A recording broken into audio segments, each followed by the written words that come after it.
Hello, welcome to my channel. Before proceeding to study, please subscribe to my channel. Today, we will explore the fascinating world of basic electrical and electronics engineering. We'll dive into key concepts like equivalent circuits, phasor diagram, voltage regulation. Slide 1. Losses in a single-phase transformer. Let's begin by understanding the losses that happen in a transformer during its operation. 1. What are transformer losses? Transformer losses refer to the energy that is not converted into useful output but gets wasted as heat. These losses reduce the overall efficiency of the transformer. 2. Iron losses or core losses.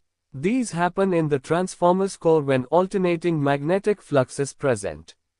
There are two types. Hysteresis loss, when the magnetic material is magnetized and demagnetized repeatedly due to AC, it resists the change. This resistance causes energy loss. Eddy current loss, circulating currents are induced in the core due to changing magnetic flux. These currents produce heat, which is wasted energy. Note: both these losses depend on the supply frequency and the magnetic properties of the core material, but not on the load. 3. Copper losses. These occur due to the resistance in the windings, primary and secondary. When current flows, it encounters resistance, which causes heat. The loss is calculated as I squared R, where I is the current and R is the resistance. Important: these losses increase as load increases. 4. Stray losses. Not all magnetic flux remains confined in the core. Some flux leaks out and induces currents in metallic parts, which also cause heating. 5. Dielectric losses. These are losses in the insulation of the transformer due to the high voltage stress. This is a small part but still counted. 6. Key point to remember. Iron losses are constant, because they depend on voltage and frequency, which do not change with load. Copper losses are variable, as they depend on load current. 7. Example: a 2 kW transformer has 40 W iron loss and 60 W copper loss at full load. So, total loss equals 100 W. This loss appears as heat and is not delivered to the load.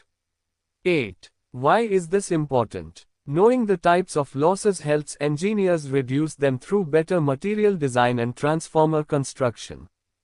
Slide 2. Efficiency of transformer.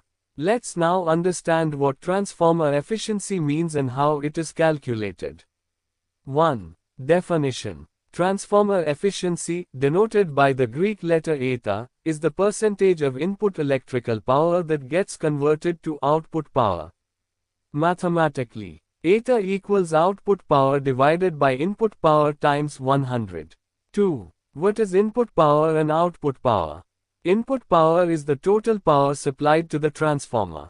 Output power is what the load receives. The difference between the two is due to losses. 3. How do losses affect efficiency? Losses reduce output power. So, the higher the losses, the lower the efficiency. 4. All-day efficiency. For distribution transformers, which work for 24 hours under varying loads, we use all-day efficiency, which is based on energy delivered over time instead of instantaneous power. 5. Maximum efficiency condition. A transformer is most efficient when copper loss equals iron loss. Engineers aim for this condition during the design stage. 6. Real-life example. If a transformer supplies 950 W to a load and receives 1000 W from the source, eta equals 950 divided by 1000 times 100 equals 95%. 7. Why high efficiency is desired? Transformers operate for long hours. Even a 2% loss over time means a lot of wasted energy and increased costs. 8. Power factor dependency. Transformer efficiency is also affected by the power factor of the load. Ideally, it should be close to unity, 1. Slide 3. Open circuit test. This test helps us understand what happens when the transformer is not supplying any load. 1. Purpose. Open circuit test, also called no-load test, is used to measure core, iron, losses and no-load current. 2. How is it conducted? The secondary side is left open, and rated voltage is applied to the primary side. Since no current flows in the secondary, the transformer is essentially unloaded. 3. What happens inside? Only a small current, called no-load current, flows in the primary, just enough to magnetize the core and supply iron losses. 4. Instruments used. Voltmeter to measure input voltage. Ammeter to measure no-load current. Wattmeter to measure power loss, iron loss. 5. Why copper loss is negligible? Because the current is very small, the I²R loss in winding is also very small and can be ignored. 6. What do we calculate? This test helps find the magnetizing branch parameters, R, resistance accounting for core loss, and X, reactance due to magnetization. 7. Example. Rated voltage equals 230 volts. Wattmeter reading equals 80 W.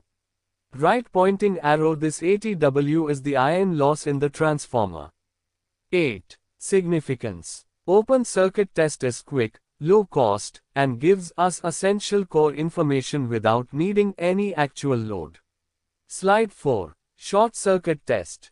This test simulates a fully loaded transformer without wasting real power.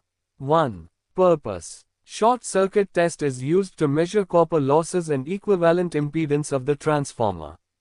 2. How is it done? The secondary is short-circuited, and a low voltage, around 5 to 10% of rated voltage, is applied to the primary winding. The voltage is increased gradually until full load current flows in both windings. 3. Why low voltage? Because the winding is shorted, applying full voltage would cause dangerously high current.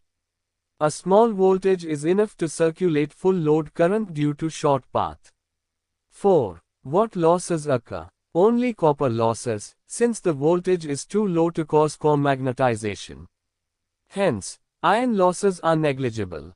5. Instruments used. Same as open circuit test, voltmeter, ammeter, wattmeter. 6. What do we get from this? We calculate equivalent resistance R_EQ, leakage reactance X_EQ, total impedance Z_EQ. 7. Example. Applied voltage equals 25 volts, current equals full load, wattmeter reads equals 100 W. Right pointing arrow. Copper loss at full load equals 100 W. 8. Why is this important? These parameters are useful in drawing the equivalent circuit and calculating voltage regulation and performance under load. Slide 5.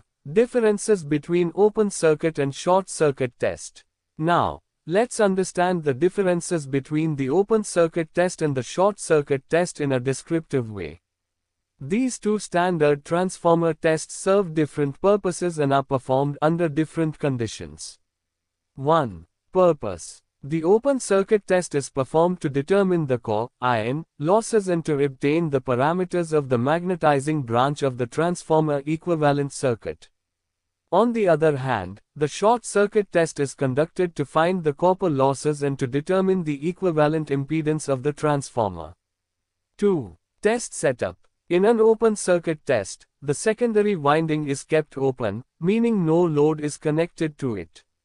Only the primary side is energized with the rated voltage. In contrast, during a short circuit test, the secondary winding is short-circuited, and a low voltage is applied to the primary to circulate full load current in both windings.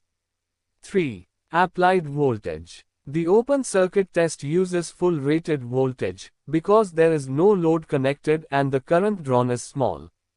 The short circuit test, however, uses only a small percentage, around 5% minus 10%, of the rated voltage, to avoid large currents that can damage the windings. 4. Current flow. The current drawn during an open circuit test is very small and is known as no load current, just enough to magnetize the core.